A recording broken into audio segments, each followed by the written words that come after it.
Thank you for the opportunity to talk today. Wanted to just give a little bit of an overview of FSA programs, some in particular, some that I think are relevant to the fruit and vegetable producers, and where they can get some additional assistance and some different aspects of just interacting with the Farm Service Agency.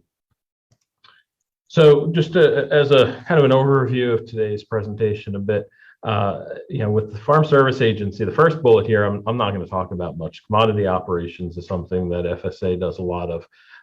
That includes marketing assistance loans, loan deficiency payments, the ARC and PLC safety net programs for commodities. These are for your major corn, soybeans, peanuts, cotton, row crop producers that have these, as well as dairy. And so FSA does a lot of the management of those operations, but that's really something not relevant for today. So I'm going to kind of move on and talk a bit more about farm loans and different FSA loans, whether that be guaranteed loans or direct loans that are offered through FSA and provide credit to different producers, including beginning, minority, and women farmers. I'll talk about a little bit of disaster assistance programs. That would be your non-insured crop disaster assistance program, NAP, as well as WIP and the ad hoc disaster assistance. Conservation programs are something that FSA also has their hands in with conservation reserve programs. Talk a little bit about that. And then just overall sort of program administration, whether it be crop acreage reporting and also management of farm number. So moving on to farm loans here, there are kind of two different categories of farm loans that FSA can help with, and really with a goal of helping farmers obtain credit. They're temporary programs where mainly designed for farmers that typically cannot get credit through normal means. Now, guaranteed loans do have to go through conventional lenders, and that's your farm credits, credit unions, and banks. So that is the conventional avenue, but where FSA ultimately guarantees these loans are where the farmer may not meet some standard qualifications. These loans can be typically up to 90%, in some cases 95% of the principal can ultimately be guaranteed, and that can help farmers ultimately obtain land, equipment, or other operating. So both ownership and operating. The direct loans are something that goes not through a farm credit or a bank or a credit union, but directly through an application process with FSA. And that's where farmers can start or purchase, expand operations. And this is really those that have a lot more limited financial history, or maybe even suffered some financial setback, possibly as a result of a natural disaster. There's credit counseling that's required. There's a loan supervision process that FSA does, and certain education and farm management experience that they expect to make sure that those are serious potential for success. These loans can be, like I mentioned, used for land, equipment, and otherwise. So on ownership side, think about your fixed expenses, the long-term components, or operating loans, so shorter term loans, usually within a year for current year production. Breaking down a little bit more in terms of what's available on the ownership loans and operating loans. The ownership loans, again, designed to purchase or enlarge an existing operation, but also can be used to construct new buildings. There are some loan limits there of up to $600,000 on the direct loans. Direct through FSA, or those that are guaranteed, so with the traditional lender, but guaranteed by FSAs, can get up to $1.8 million. 40-year payback period on these loans. On the operating loans, as I mentioned, more of the normal operating expenses that you have. The idea that 12-month period of payback is where you're typically putting in that. If it's seed or chemicals that are being used for production, and then ultimately is being paid back within that year when you're harvesting the product. These operating loans can go up to about 7 years, though, and that's where you get some of that machinery and equipment loans, certainly, or possibly some refinancing of debt.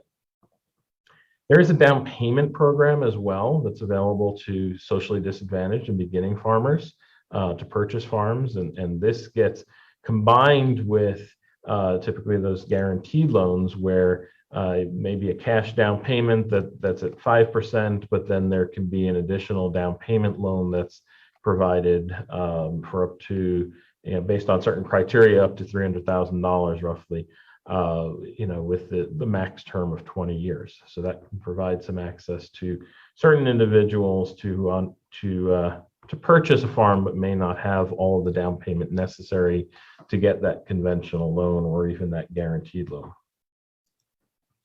A couple other types of loans worth talking about, I think, for fruit and vegetable producers. One would be emergency loans, and these do provide up to 100% of production or physical loss. And so, that's where if you need to restore some type of property or pay production costs or living expenses as a result of some type of declared disaster, some natural disaster, there has to be that loss in that enterprise in a declared disaster area, but there is up to $500,000 available in those emergency loans, and that can help sometimes bridge that gap, to the next production season, while you're trying to recover from that disaster, which unfortunately we find, quite often in the state. Microloans are another kind of interesting, for fruit and vegetable producers, where it's more of those smaller operations that are potentially interested in these. These have a much more simplified application process. Up to $50,000 for operating loans, up to $50,000 for ownership loans. So these microloans combined, you could get up to $100,000 for shorter payback periods than some of the others. But this can be used for a wide range of startup expenses, normal operating expenses, ownership as well, certain requirements with respect to farm experience, again, but can provide some opportunities to get some small operations off the ground, or potentially even expand those. For one of the resources that I wanted to point out, a real comprehensive publication that FSA offers is Your Guide to FSA Farm Loans. And so this is some farm loan guidance in terms of introduction to all these different loan programs, eligibility, but also discussion of the business plan guidelines, because that is an important aspect of receiving a loan, is having that business plan in place. And so this would be one resource to just kind of check out for those interested in any of these loan programs. Moving on now to the disaster assistance programs, we often think about disaster assistance, for those that, in particular with the USDA, as coming through the Risk Management Agency, and because that is your traditional crop insurance. But there's the NAT program as well, the Non-Insured Crop Disaster Assistance Program, for crops that are not covered by your traditional crop insurance, and that provides an opportunity for a lot of fruit and vegetable producers to protect against lower yields or crop losses, if that insurance option is not available through RMA. You do need to have that commercial production, of course, and the cause of loss, to ultimately collect some type of benefit or indemnity from the NAT program would be based on various types of weather and disasters. Again, hurricanes, floods, excess moisture, wind, tornadoes, even freeze. These are things that we see often in this area. Some basics on the NAT program. There's two different levels of coverage. You have your catastrophic, that basic coverage level, which is 50% of the production at a 55% of the market price. Or you can choose to buy up coverage at a higher rate, between 50 and 65% of production at 100% of the market price. There are application dates that vary throughout the year depending upon the crop that you're actually insuring. But the costs can be, especially for the catastrophic coverage, can certainly be, very, very accessible. There's the service fee that can be as low as $325 for a single crop, or up to $19.50 for farming in multiple counties. If you're not buying any type of premium coverage or any buy-up coverage, just that catastrophic, it's just the service fee. Beyond that, there is a premium for buying up coverage that depends upon crop share, acres covered, yield, the coverage level, essentially all the items that go into determining what the indemnities would be. So premiums can get a little hefty there, up to $15,000, almost $16,000 there, where they max out. But certainly that would be for a large level of coverage for a large amount of acreage. Opportunity again here for beginning, limited resource, socially disadvantaged, and veteran farmers would be the fact that that service fee and a 50% premium waiver can be applied if you meet that eligibility. And so that's something that those groups certainly should look at, because this can provide some assistance when that disaster occurs. A couple of publications and resources to look at. One is an ACES publication by Jamie Oates and Dr. A here that kind of details the NAP insurance program, and there's a link to the FSA website as well. The other disaster assistance program that I'd like to just kind of point out to you is the WIP program. This is an ad hoc program, but I say ad hoc, though a little tongue-in-cheek, because this is something that is now going into its 5th year. Started as the WIP program without the plus in 2017, and then after 2018 and 19 storms, they added the plus and made a few tweaks to the program. Now the most recent allocation has occurred for 2020 and 2021 storms. That was allocated back in late September of 2021, based on when the continuing budget resolution was authorized from Congress. Payments and program details have not been released yet for this program on how it will be applied for 2020 and 2021, although expectations will be it's very similar to what the program was before. However, they're trying to streamline the process a little bit, so those that had some type of insurance coverage should potentially see some automatic payments as opposed to going through the actual full sign-up program as had been done in the past. So, that is something that is available, like I said, on an ad hoc basis. However, it's ad hoc. It seems to be on a continuing basis here. Moving on to conservation programs. Conservation programs are certainly designed to improve environmental quality, and while the Natural Resource Conservation Service, NRCS, provides technical assistance for a number of programs, and even in some cases financial assistance, FSA also has their hands in conservation with respect to CRP enrollment.